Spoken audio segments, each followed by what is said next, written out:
In today's video, you're going to improve your understanding of fast, natural British English by listening to a real-life conversation that took place in my home when we decided to go out to eat. It's packed full of useful British words and expressions that you'll be able to use when you have English conversations, and these will all be explained to you both in the video as well as in the free guide that you can download by clicking a link in the description. But that's not all. At the end of the video, you'll get the chance to really boost your speaking skills by taking part in the conversation yourself. But now, just sit back and listen. Hi, I'm Steve. Nice, say it. Say what? You know, it. If you must. But hurry up, this is hurting my neck. Let's do this. And the winning actor is Steve Mack. Steve, wake up. Sorry, I was just having 40 winks. You were in the land of Nod. I know, I've been rushed off my feet today. The same for me. Listen, I don't much feel like cooking. Should we go out to eat tonight? Suits me. What do you fancy? Chinese, Italian, Brazilian? They all sound good, but I really want an Indian. I could definitely go for a ruby. Smashing. Do you reckon we need to book a table? Better safe than sorry. Last time we didn't, and we only got in by the skin of our teeth because they had a cancellation. You're right. I'll give them a bell. You go and get changed. You look like a tramp. Charming.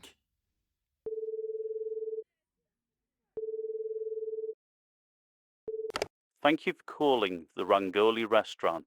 How can I help you? Hi. Can I book a table for two, please? For tonight? Yes, sorry, I should have said. For about 6:30, if you've got one available. Let me check. No, I'm afraid we're fully booked then. But we have one free at 7:30. That's no good. We're going to the pictures straight after, and the film starts at 7:45. So there won't be enough time to eat and get there. I can squeeze you in at 7 if that's any good. Yes, as long as we don't dawdle over our food, 7 will be fine. Smashing. Can I take your name, please? Sure, it's Kerry. So that's a table for two for tonight. Brilliant. Thanks for your help. It was no trouble. Bye. You look almost presentable now. Thanks. Are we all booked in? I take it we're going to the Rangoli. Of course, it's my absolute favourite, and I thought we could catch a flick afterwards. That's a cracking idea. What time's the movie? It starts at 7:45, so I booked the table for 7. Is that enough time? Plenty. The cinema's only a stone's throw away from the restaurant. Well, let's get a riddle on. I'm famished. You usually are. Now we're going to look in detail at the fast, natural English that was used in that conversation, as well as giving you lots of pronunciation tips. And by the end, you'll sound like you were born in the UK.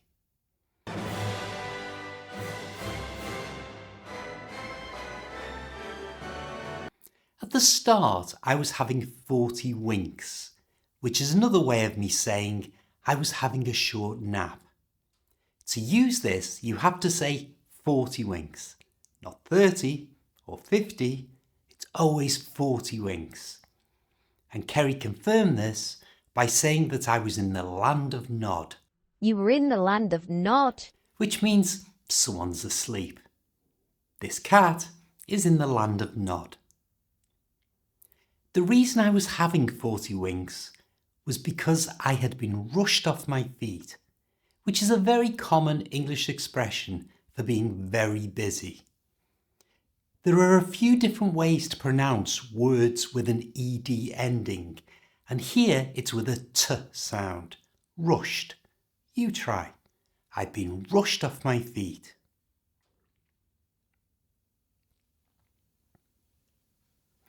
Kerry didn't want to cook, so said, Listen, I don't much feel like cooking. Should we go out to eat tonight? She used the word listen to let me know that what she said next was important and I should pay attention. Listen, you should subscribe. Now there was some interesting pronunciation in that simple sentence. First, the T in listen is silent, so it's not listen, it's listen. You try, listen. And should we was squashed together, so it became shwe.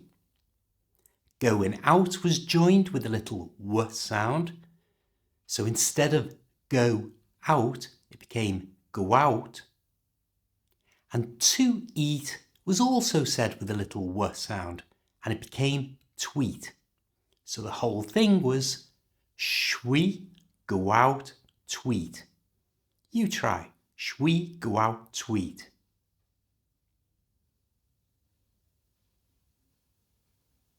In the UK, we often describe restaurants by the country where the food that's served comes from, like I did here. What do you fancy? Chinese, Italian, Brazilian? Kerry chose to go for an Indian meal, and I said, I could definitely go for a Ruby. This is Ruby Murray. She was a singer whose name is used to take the place of curry, simply because it rhymes. Ruby Murray, curry. Although this is often just shortened, as I did in the conversation, to a Ruby. There are lots of famous people's names used in the UK to take the place of real English words. In the future, I'll do a video explaining them all in detail. I suggested that Kerry booked a table. I could have said made a reservation, but book a table is used more when it comes to restaurants. And the reason I suggested we book a table was better safe than sorry, which is an old English saying meaning it's wiser to be careful than risk problems later. I also use the expression by the skin of our teeth, which is another way of saying that you only just managed to do something successfully. This horse won the race by the skin of its teeth. Kerry gave the restaurant a bell, which is a common way of saying she rang them, whilst I went to get changed, because apparently I look scruffy, or as Kerry said, You look like a tramp. I replied to this with a single word, charming. Now this usually describes someone or something that's pleasant or attractive. But here I was using it, like a lot of English people do, sarcastically, to mean the opposite of what it normally does. You stink. Charming. She tried to book a table for about 6:30 if you've got one available. Notice that she used the common British way of leaving out past. So she said 6:30, not 6:30. Either's fine. And the reason she wanted to eat early was because we were going to the cinema afterwards. In the conversation, the cinema was referred to as the pictures. And going to see a movie was catch a flick. Kerry used a lovely word, dawdle, which means to waste time or move slowly.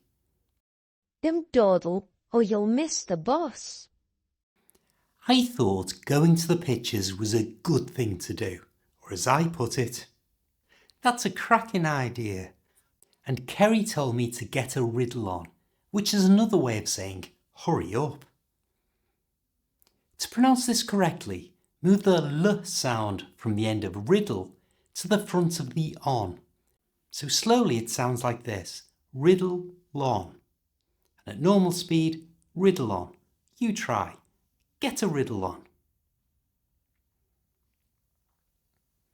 And she wanted us to get a riddle on because she was famished, which is used in a joking sort of way to mean very hungry. Now it's time to improve your English conversational skills by taking part in that conversation yourself. You're going to take Kerry's place and your words will appear on the screen as you need them. Everyone else has had their words removed, which will train your ears to listen and understand fast, natural British English. For the best results, speak out loud. And the winning actor is Steve Mack.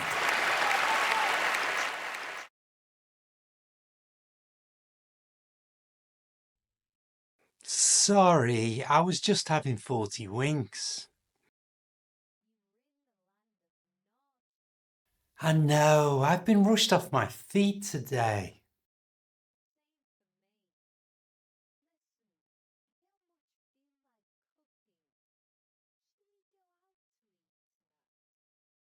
Suits me. What do you fancy? Chinese, Italian, Brazilian?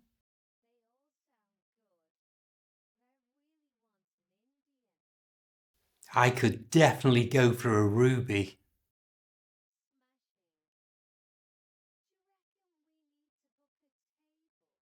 Better safe than sorry. Last time we didn't and we only got in by the skin of our teeth because they had a cancellation.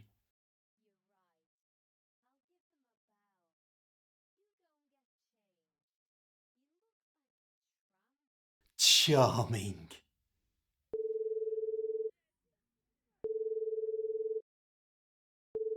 Thank you for calling the Rangoli restaurant. How can I help you?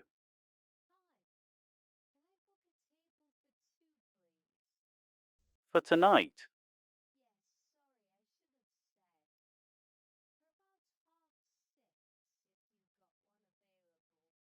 Let me check.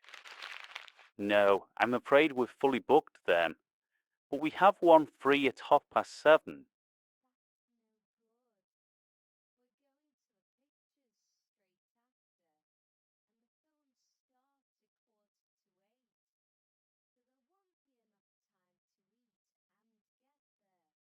I can squeeze you in at 7 if that's any good.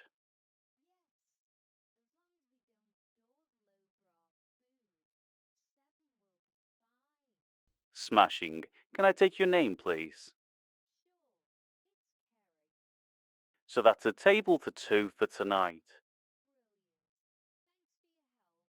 It was no trouble. Bye.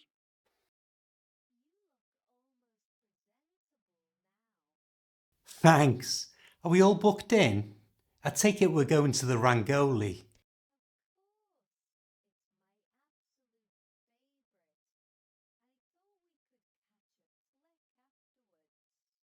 That's a cracking idea. What time's the movie?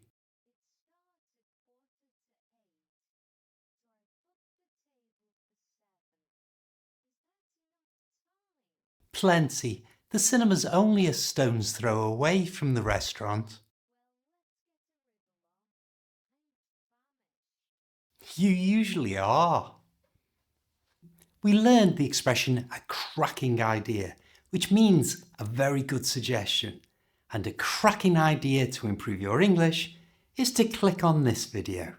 I'll see you next time.